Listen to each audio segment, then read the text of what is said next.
The author of the Kerry-Boxer bill, and we're very happy you could be here. Senator, we know you have many other obligations, but we will be very interested in hearing what you have to say, and as long as you need to take to say it. Well, Madam Chairman, thank you very, very much. Thanks for the privilege of appearing before this committee, Senator Inhofe, and all the members of the committee, many of whom I've met with individually talking about this, excuse me, and all of whom I really want to sit down with and talk about this, because we need to find the path forward. I listened carefully, Senator Inhofe, to your comments, and I will address some of them as I go along, and I'd like to. But I want to thank Chairman Boxer, first of all, for her passionate, determined, inspirational leadership on this issue. She has been a gracious and invaluable collaborator in this effort, and I am personally grateful to her, as are many people, for her effort to push this along. You may disagree with her, but she is determined to try to put America in the right place on this issue. And I hope in the course of these hearings we'll all understand how we're doing that. Today we begin the formal legislative process to lead the world in rolling back the urgent threat of climate change.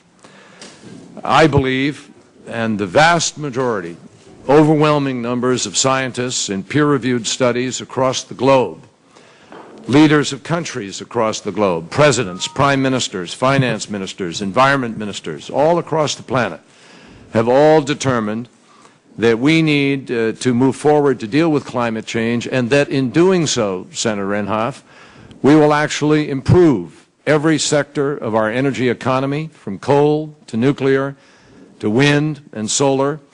We will take crucial strides towards energy independence, which strengthens America's national security, and critically, we will create millions of jobs, new jobs, and entire new industries will stay in the United States of America.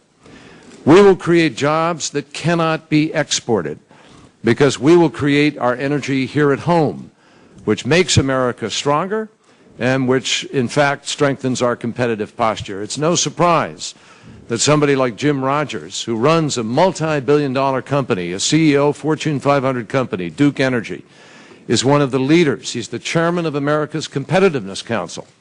He's responsible in that capacity for creating jobs and for making America more competitive. And he is one of the leaders in saying that we need to set a fixed target of pollution reduction in order to challenge our economy and in order to grow our economy for the future and remain competitive. Now, we're not going to do these things if we don't pass an aggressive, forward-looking climate and energy combined piece of legislation. Now, let me share with you very quickly. I'm not going to spend much time on this, but I do want to share with you why there's an urgency to this. Senator Inhofe, you just talked about the costs of doing some of this. Are there some costs? Yes, sir. There are some costs.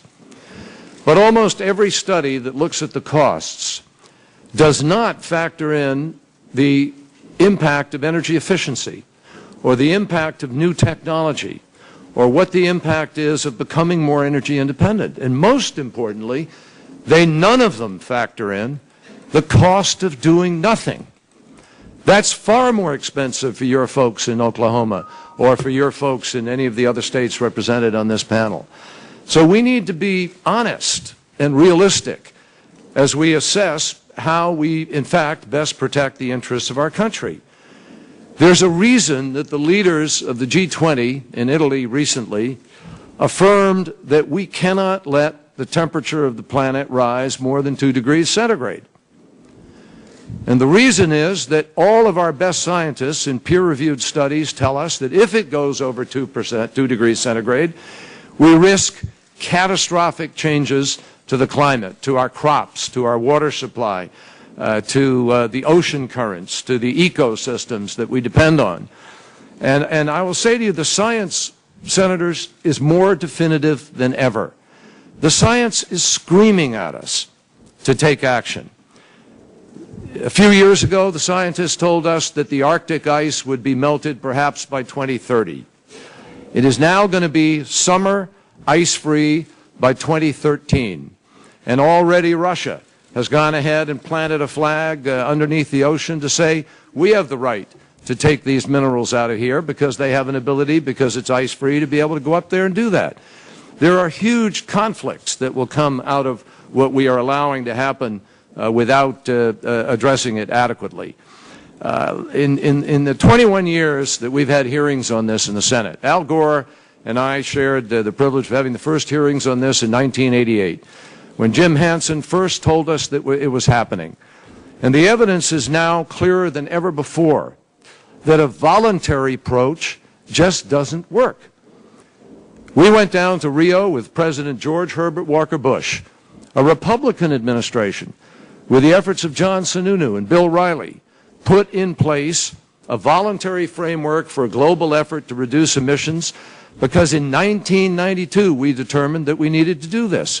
What happened? In every country in the world, emissions have gone up faster than is allowable to meet the 2 degrees centigrade standard. And it's because voluntary doesn't work. Everybody's waiting for the next person to move. Nobody wants to sort of curb in their economy, as you have said, Senator Inhofe, because they're afraid they'll be non-competitive. But the consequences of that are really dramatic. The best experts tell us that the last 10 years have been the hottest decade on record since we've kept records of temperature. Our oceans have become 30% more acidic, and that has a profound impact on the spawning grounds and on the krill that feed the whales and on the cycle of the oceans. Pine beetles have destroyed 6.5 million acres of forest land in the western states. I recently listened to Governor Ritter from Colorado come in and tell us how in Colorado alone they've lost 1 million acres because beetles that used to die off because it got cold now don't die off, and so the cycle has changed. 180 Alaskan villages are losing permafrost, literally melting the ground beneath their homes and feet. The citizens of Newtok, Alaska, ask Lisa Murkowski, ask Mark Begich. They'll tell you what's happening in Alaska. The citizens of Newtok, Alaska recently voted to move their village inland because of the rise of sea level and the lack of sea ice in the winter, and that's at a cost of some $400 million. The fact is that there's enormous melt-off of our glaciers in the western part of our country. Water supply is already at issue. The principal supply to American agriculture is at issue. And the rivers around the world are at issue. The Chinese have taken enormous note of this. I was in China 2 months ago. They are fearful that the great rivers of China, the Yangtze, the Yellow River, are going to dry up, the Mekong, and that affects 1 billion people and the agriculture of their nation. Southwestern states in our country are projected now to experience permanent drought conditions by mid-century. And the area that's burned by western wildfires is projected to nearly triple. The fact is that the Siberian ice shelf study, which just came out this last year, shows that because the permafrost lid is melting, because the oceans are getting warmer, we have columns of methane rising now in the ocean. And if you were to stand at the place where those bubbles of methane actually burst out into the open air and light a match, it would ignite. Methane is 20 times more dangerous and damaging than carbon dioxide, than CO2. So we have an enormous challenge facing us in order to be able to do this. And all of the scientists who in these peer-reviewed studies are telling us that these changes may well be irreversible for 1,000 years. You know, an organization as innocent as the Audubon Society has reported that there is now a 100-mile swath of wide belt in the United States where there is a transformation in what plants and flowers and bushes and shrubs and so forth will grow in America. There's already a migration that has been predicted by many scientists. So that is why, Madam Chairman, the countries of the world, and there are many other impacts, I'm not going to go into all of them here now, but that's why the countries of the world, including India, China, and the United States, have agreed to limit this global rise to 2 degrees Celsius. Now, why is that so critical? because the current warming level of Earth, scientists tell us, is already at about 0.8 degrees since the Industrial Revolution. And what is already up there in the atmosphere, which we can't get out, has a half-life, that is, it will continue to do the damage it's doing today for another 1,000 years, perhaps. That means that what we've put up there that has done the damage, that has raised the temperature to 0.8 degrees, is guaranteed to raise it at least another 0.8 degrees. That means we're going to be at almost certainly 1.6 degrees centigrade before we even do anything, Madam Chairman. And that gives us a cushion of about 0.4 degrees before you reach the 2 degrees, which they say could result in catastrophe. Now, I can't tell you that it absolutely is. I can't sit here and tell you with certainty that I know the answer to that. But I can tell you as a public person that if the best scientific minds we have in the world in peer-reviewed studies are all in unity telling us this is the potential consequence, I think as public people we have a responsibility to try to respond. And if we're wrong, you know, we will have created new jobs, become more energy independent, moved to the point of having better health in America, and increased the security of the United States. If we're right and someone else is wrong and we haven't done anything, the results are obviously absolutely catastrophic. That's the balance here. Now, I believe there's a workable mechanism to get this done, Madam Chairman, and if you look at our legislation, we ask America to do our part, and we have to work, obviously, to convince others to do theirs. Let me make it clear that by putting this target in place, I believe we will attract private investment and spur a new industrial revolution in America. We had the great movement of wealth, if you will, in the 1990s when we moved to the tech economy. That's an economy that was about $1 trillion large, and it had about 1 billion users. What we're looking at now is an economy where most estimates say it is a $6 trillion economy with 6 billion users. Energy economy is the mother of all economies. And right now, the United States of America is watching China, watching Germany, watching India, and other countries race to this marketplace at the expense of the jobs of our nation. I believe that the pollution reduction measures that are in this bill are very tightly focused for maximum impact. And I want to emphasize that, that some people argue the effect on the economy. Senator Inhofe, you've raised this, U.S. unemployment, et cetera, why kill more jobs? I have a report here. It's a compilation of reports, different reports by the Center for American Progress, by the U.S. Conference of Mayors, by the American Council for Energy Efficient Economy, by the College of Natural Resources at the University of California, Berkeley. Every single one of these analyses, we've done them for each of your states, for every one of you on this committee, and we'll do them for everybody in the Senate. They show net creation of jobs in every one of your states. They show net increase of investment and money moving into your states. In Idaho, for instance, 7,000 to 14,000 jobs net, according to the University of Berkeley. According to the American Council for Energy, by 2020, 2,200 jobs created from energy-efficient measures, a savings of $226. By 2030, 2,900 jobs created, $700 million. According to the Center for American Progress, $700 million will come into Idaho alone, creating 8,000 jobs. There's a variation here, but there isn't one of these that doesn't suggest an increase of jobs, an increase of investment. We're going to create the equivalent of 5 or 10 Google equivalents that are going to drive the economy of our country, and that's why people like DuPont, Dow Chemical, Florida Power Light, American Power, the Florida Power Light, Duke Energy, Cisco Systems, some of the largest companies in America are all saying, do this. Give us a market certainty on the price of carbon. Give us a system where you'll help us.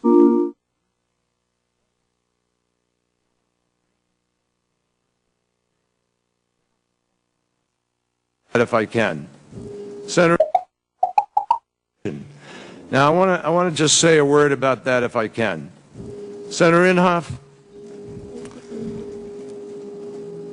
this is not economy-wide. Only 7,500 entities in the United States of America are covered by this legislation. 98% of America's small business is exempt. Agriculture is exempt. Transportation is exempt. Small business is exempt. So you may say to yourself, well, what do you do with that other 2%? Well, the fact is that that 2% represents 3/4 of America's greenhouse gas emissions. We are only talking about creating a marketplace between entities that pollute more than 25,000 tons of carbon dioxide a year. That is the equivalent of the output of 2,300 homes, or 4,600 automobiles, or 130 railway cars full of coal. It exempts office buildings, apartments, homes, malls, stadiums, small firms.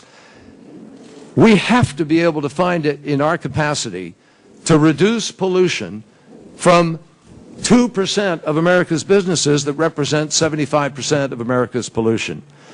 Now, let me say that another reason we need to do this. Climate change and our dependence on foreign oil are a significant threat to our national security. There's nothing conservative about remaining indebted to hostile regimes for our energy. Doubters often talk about the cost of taking action. But I have to tell you, every analysis shows that the cost of not taking action is more expensive. If we think that it's good for America to send $400 billion a year to other countries so we can put stuff up into the atmosphere that costs us even more to fix, we're crazy. We'd be far better off moving more rapidly to the creation of that energy here at home. 11 former admirals and high-ranking generals issued a seminal report warning that climate change is a, quote, threat multiplier with the potential to create sustained natural and humanitarian disasters on a scale far beyond those we see today. And John Warner, who will testify, our former colleague, there's no greater security advocate for the United States, speaks eloquently about this, as have others. General Zinni, former CENTCOM commander, said this is going to cost us lives. It's going to cost us the deployment of the American military because of the crises that will ensue as a consequence of allowing this to go unaddressed. It threatens to bring more famine and drought, worse pandemics, more natural disasters, more resource scarcity, and human displacement on a staggering scale. And the result is we risk fanning the flames of failed statism. Madam Chairman, you can see this today in Africa. Right now, there is fighting between tribes in the Sudan because they have been forced to move because of the lack of water and the desertification that has taken place. So they move into another area, fight for water, fight for location, and the result is conflict and the destabilization of a whole region. In an interconnected world, that threatens all of us. And I think you'll hear this from Senator Warner. Let me quote Anthony Zinni directly. He said, quote, "We will pay the price later in military terms, and that will involve human lives. There will be a human toll." Fourth issue, Madam Chairman, America's leadership is significantly on the line here. Brazil, Mexico, South Korea, the European community, Japan, Australia have all committed to significant emissions reductions. Last month, Chinese President Hu Jintao pledged to reduce China's emissions below projected levels. India is working on its own domestic legislation to reduce pollution. It is a myth that China and India have been sitting on the sidelines. I was just in China. Let me tell you, they've tripled their wind goals and targets. They've determined to be the world's leader in electric automobiles. They are now the world's leader in solar production and in battery storage, etc. They've moved to put transportation restrictions on their automobiles, more strict than the ones that we have in this country, and they've put them in place faster. And the fact is that they are coming to the negotiating table with an agreement that they will be a constructive and positive force at Copenhagen. Fifth, the economic opportunities that stare us in the face are enormous. There are millions of jobs, major improvements to every sector of our economy. But I'm telling you, Madam Chairman, if we hang back, you can tell what's happening. Today, of the 5 top 30 companies of the world in solar, wind, and advanced batteries, only 5 are based in the United States of America. We invented solar. We invented wind. And we pulled back and we allowed those technologies to be developed and taken from laboratory to shelf by other countries. Germany now has created 280,000 new renewable energy jobs and actually employs more people in its renewable energy sector than in the legendary German auto industry. That's the future. Wind energy alone can bring tremendous benefits. I'll give you an example, the state of North Dakota. Now, I've talked to Byron Dorgan about this. The state of North Dakota is ranked by the Wind Power Energy Association as #1 wind potential in the United States of America. It is currently number 24 in terms of its production. Though its regular economy has grown by about 2% over the course of the last few years, its renewable energy sector has grown by about 19%. That represents the kind of growth in each of your states if you'll take a look at the analysis of these studies. In Montana, there's a plan to build a $25 million wind turbine manufacturing plant in Butte with scientists who are trained at Montana Tech. In Pennsylvania, the wind turbine manufacturer Gamesa has invested over $175 million and put over 1,100 Pennsylvanians to work. In Norman, Oklahoma, there's a 30-year-old family-owned company that has become the 3rd largest manufacturer of small wind turbines in the world, with installations in all 50 states and over 100 countries. That business can grow and compete with the Chinese. And that's just a few examples from what comes from a clean energy sector. Now, I understand there's some concern in the Senate that the process is moving too quickly. I'll put aside my own feelings that a process that began over 20 years ago is actually moving too quickly. That could happen only by Senate standards, frankly. But within the constraints of the Senate, what's happening here in this committee is just one step. There are 5 other committees. They're all working. The Energy Committee has done part. The Foreign Relations Committee, the Agriculture Committee, etc. By the time this gets to the floor, a comprehensive energy and climate bill will include the inputs from 6 Senate committees, and the foundation of all that work has to come through this committee first. Now, I'll just close. You've been very generous in allowing me the time here. Let me just close and say, okay, so why put a target that's mandatory on the reduction of emissions? Some people argue it would be cleaner to have a carbon tax. Well, it might be cleaner. But I don't believe that you will change behavior with a tax at the level that you might, under some miracle, be able to pass in the Senate. I doubt that there are enough people here who would vote for a tax of any kind. And therefore, to say you're going to change behavior, you're going to have a tax that's high enough to force companies to be able to reduce emissions, because they're going to say, whoops, this is too costly, we've got to go find a different way to behave, and we're going to invest in the different technologies.